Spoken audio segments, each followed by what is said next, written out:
Lang zal ze leven, lang zal ze leven, lang zal ze leven in de gloria, in de gloria, in de gloria. Hippelpim! Marie-Lijse Linders bereikte op 4 maart een bijzondere mijlpaal. De Leunse werd namelijk 100 jaar en dat werd gevierd in Merselo. U moet zondag 100 kaarsjes uitblazen, hoe gaat u dat doen? Oh nee, dan helpen ze maar. Want dat doe ik niet. Ja, u heeft geen geheim. Nee, helemaal niet. Ik zei hard gewerkt, niet gedronken, niet gerookt. En dat is mijn geheim. U heeft gewoon heel gezond geleefd. Ja, denk het wel. Maar gewoon net als vroeger iedereen leefde. Hard werken en gewoon eten en drinken wat er was. Je kunt eigenlijk zelf niet indenken dat je 100 wordt. Ik heb zelf helemaal niet het idee van, ik ben 100.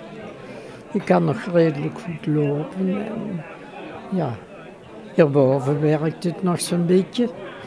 Dus dat komt nog wel. Ik begreep ook van de kinderen dat u alles nog goed op een rijtje heeft staan. Ja, gelukkig wel. Want dat is ook heel voornaam. Ja.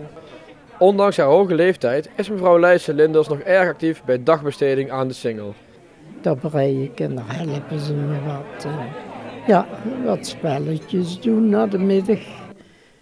En op een tijd rusten. Get het eten erbij. Dus, wat wilde meer? Bij de hoge leeftijd horen ook nog wat gezondheidskwaaltjes. Nou, de laatste tijd, weken 5, 6, de griep al en dat wil niet wijken. Maar anders gaat het nog redelijk. Namens de gemeente Venray kwam loco-burgemeester Jan Lonen met een speciaal cadeau. Voor Marie-Lijse Linders wordt namelijk in de lente een boom geplant.